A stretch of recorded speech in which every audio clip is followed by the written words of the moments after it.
Hello everyone. मुझे तो आप लोग जानते ही हैं, मैं अब्बास। और आपके सामने आज मैं ऐसी शख्सियत को लेकर आया हूँ जो यूनानी मेडिसिन में एमडी हैं और ह्यूमन साइकोलॉजी और टेम्परामेंट पर गहरी पकड़ रखते हैं। और आपके सामने हैं डॉक्टर इलियास हुसैन सर। आइए इनसे इनका इंट्रोडक्शन लेते हैं और फिर कुछ बात करेंगे यूनानी मेडिसिन के बारे में। अस्सलाम वालेकुम रहमतुल्लाहि व बरकातुहू।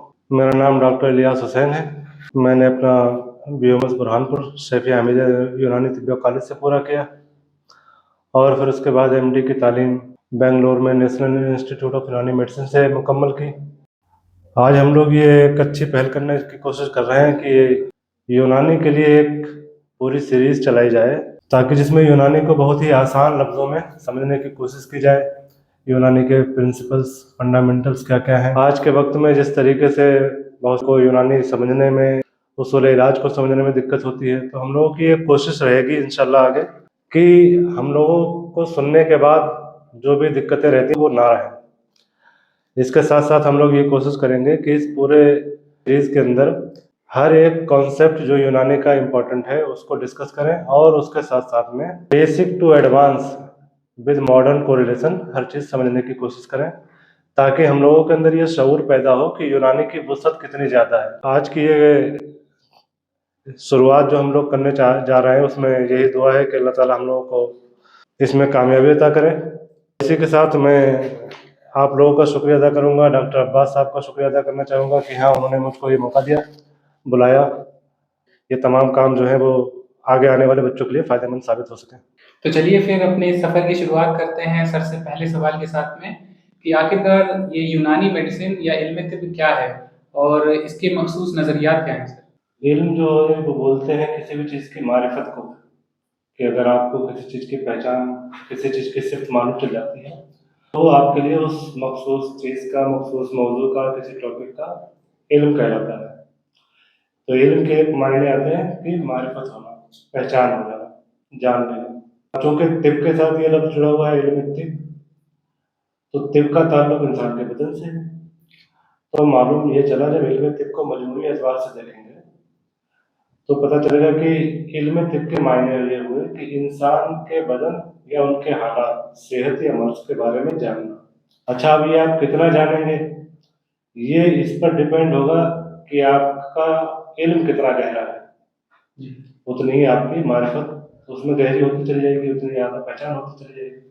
खैर, तो बेसिकली इल्म तिब का मायने हुए वो ये हुए कि हाँ इंसान के बदन के बारे में, उसके हालात बदन के बारे में जानना।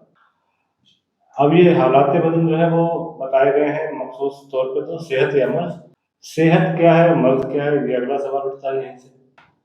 तो देखिए, सेहत जो है वो उस एक हालत को बोलेंगे जिस वक्त आपके तमाम अफ़आल सही तरीके से अंजाम पाते हैं और आपकी ज़रूरत के मुताबिक अफ़आल अंजाम पाते हैं। ये ज़्यादा इम्पोर्टेंट है। ये ज़्यादा इम्पोर्टेंट है। अगर एक गधा अपनी आवाज़ में चीख रहा है तो ऐसा नहीं कि हमारे हिसाब से हो सकता है उसकी आवाज़ सही ना हो, लेकिन वो उसकी आवाज़ उसके मुताबिक बिल्कुल दुरुस्त है। ठीक है, एक शेर शिकार करता है वो उसके मुताबिक दुरुस्त है और एक हिरन शिकार बनती है वो उसके मुताबिक, उसके अफ़आल के मुताबिक सही है। तो वो दोनों ही अपने अगर अपना अपना काम अंजाम दें तो सेहत में ही है। सर मैं पहली बात तो बता दूं कि मैं क्वेश्चन आपके लिए रेडी करके आया हूँ जी। और जो पहला क्वेश्चन था कि इल्म तिब्ब क्या है, ये आपने बहुत ही बेहतरीन तरीके से, बहुत बेहतरीन अंदाज में बताया। और मेरा दूसरा सवाल आपसे ये है कि इल्म तिब्ब के मखसूस नज़रियात क्या हैं।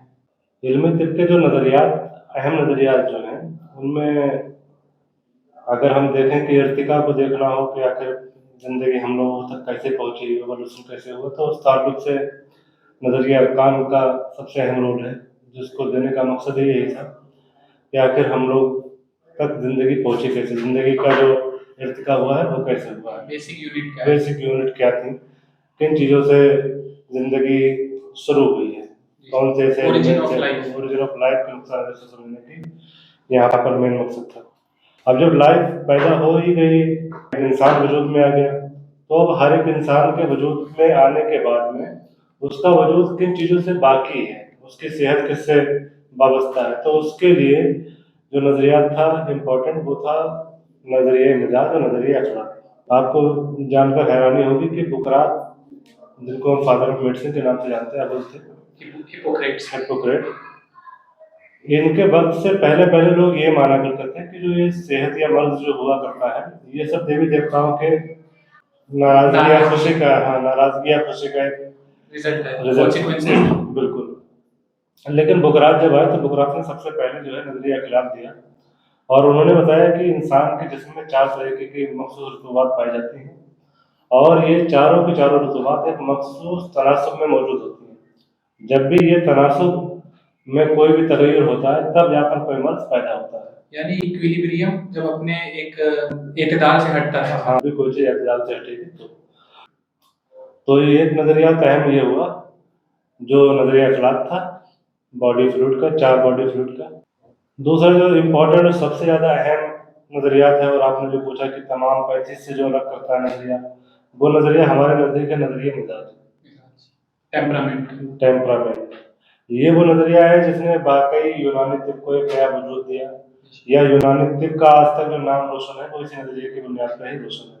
ये इस नज़रिए की बुनियाद ऐसे पड़ी कि तमाम तिब्बा ने कहा कि इंसान का जो जिस्म है, जैसे पूरी कायनात 4 अरकान से आग, पानी, हवा, मिट्टी से मिलकर बनी है, वैसे ही इंसान का बदन जो है वो भी इन्हीं चारों अनासर से मिलकर बना है। लेकिन जब ये चारों अनासर आपस में मिलते हैं, फिर इन्फाल एक्शन रिएक्शन करते हैं, तो ये सिर्फ अनासर ही नहीं मिलते, बल्कि इनके साथ में जो इनकी वाबस्ता कैफियत होती है, क्वालिटीज, वो भी एक दूसरे से इंटरेक्ट करती हैं। तो इब्न सीना का कहना ये था कि जब भी ये चारों अनासर आपस में मिलेंगे तो इनके दरमियान जो कैफियत होगी वो भी फेल और इन्फाल करेगी, और उस फेल और इन्फाल के नतीजे में एक दरमियानी कैफियत पैदा होगी, और वो दरमियानी कैफियत ही मिजाज है। मतलब वो प्रोडक्ट जो बन के रेडी हुआ है। हाँ, यूँ कह सकते हैं कि जब चारों अरकान मिलते हैं तो उसमें जिस अरकान की ज़्यादा डोमिनेंसी रही होगी, उसी तरीके की उस अरकान की जो कैफियत है उसकी भी डोमिनेंसी रही होगी, तो एक डोमिनेंट कैफियत पैदा होगी। ये मसीही का नजरिया था बिल्कुल बिलखुसूस। इब्न सीना ने दरमियानी कैफियत बताया, मसीह ने गालिब कैफियत का नाम दिया इसको। ठीक है, डोमिनेंट कैफियत बचेगी। इसे आप ऐसे समझ सकते हैं भाषा में कि आपने ठंडा गर्म पानी मिलाया, लेकिन एक स्टेज के बाद में आके उसकी एक एतदाली हालत बन जाती है। तो अब यहाँ पर ना तो ठंडे पानी की खुसूसियात उसके अंदर होंगी, ना ही गर्म पानी की होंगी, एक दरमियाने कैफियत होगी।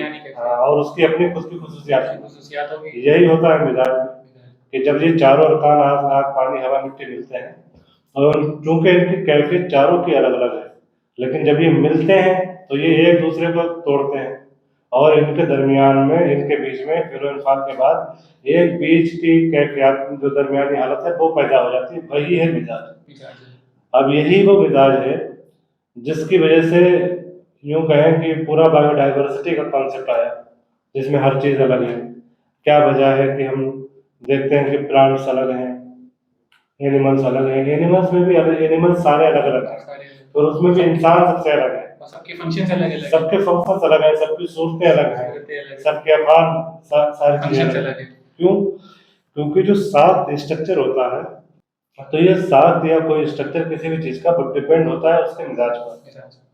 अगर जैसा मिजाज में चेंज होगा वैसे ही फिर धीरे धीरे सात में चेंज होगा।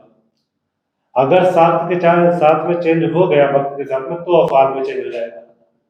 अब यहाँ पर देखिए कितने अच्छे पॉइंट ये है बात। हम लोग देखते हैं कि डायनासोर खत्म हो गए, हम लोग अपने नुक्ता नजर से कैसे सोचेंगे कि डायनासोर के खत्म होने की वजह क्या थी? हम जानते हैं कि कोई भी जिंदगी वजूद में तब तक रहेगी यूनानी नुक्ता नजर से कि जब तक उसका मिजाज एतदाल पर रहेगा। मतलब सर अगर मॉडर्न में भी इसको देखें कि जब तक मैं सरवाइव कर रहा हूँ, हाँ, सरवाइव करने की मेरे अंदर एक स्ट्रेंथ है जी, जब तक मेरी इम्यूनिटी है उस लाइक, वही चीज है ना सर बेसिकली? हाँ, बेसिकली वही चीज है, लेकिन उसको मोर एडवांस लेवल पर ये समझ सकते हैं कि जैसे मैंने कहा कि स्ट्रक्चर डिपेंड करता है टेम्परामेंट पे, तो मालूम ये हुआ अगर टेम्परामेंट चेंज होगा तो स्ट्रक्चर भी, ये सबसे इम्पोर्टेंट चीज जो आज के एपिजेनेटिक्स में पढ़ा जाता है। जी सर। कि बाहरी आपका एनवायरनमेंट जितना भी है, ये तमाम एनवायरनमेंट आपके डीएनए लेवल पे चेंज करता है।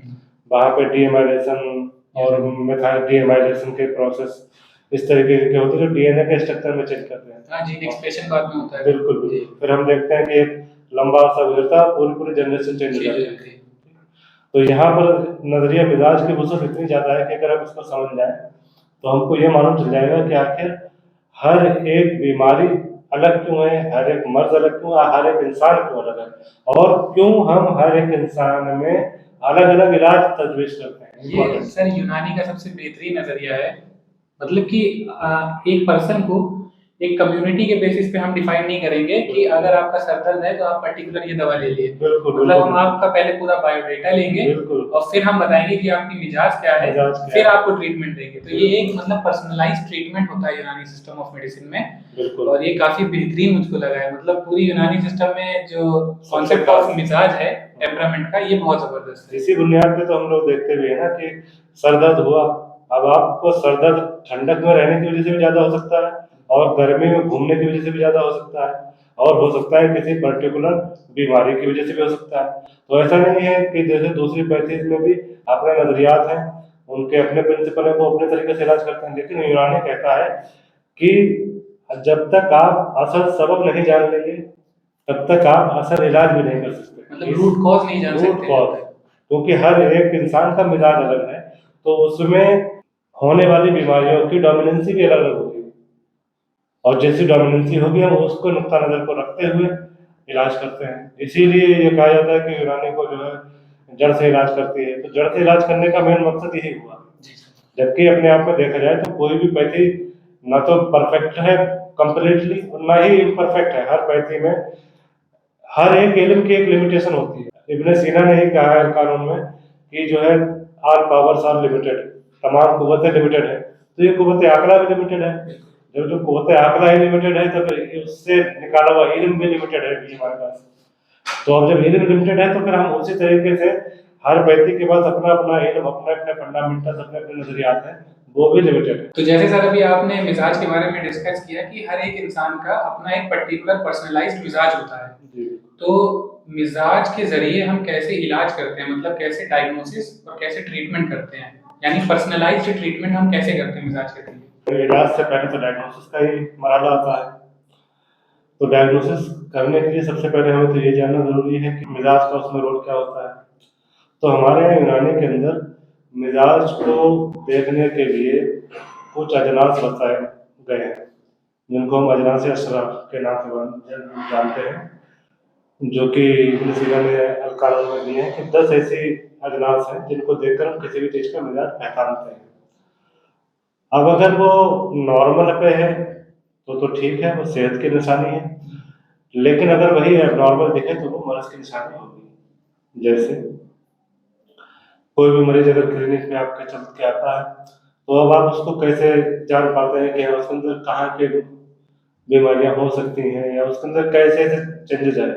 मतलब जैसा जिसका मिजाज होगा जी वो जरूर, मतलब ये होगा कि उसके अंदर ये प्रॉब्लम हो ये सकती प्रॉब्लम है। हो सकती है। जी। अच्छा, उसमें उस जो अजनास बताए गए हैं उसमें जैसे एक अजनास है जल्द की रंगत, यानी फैक्टर्स जो बताए गए। हाँ, जो 10 अजनास बताए गए हैं, ये अजनास से डिफाइन करते हैं कि आखिर एक इंसान का मिजाज क्या होगा।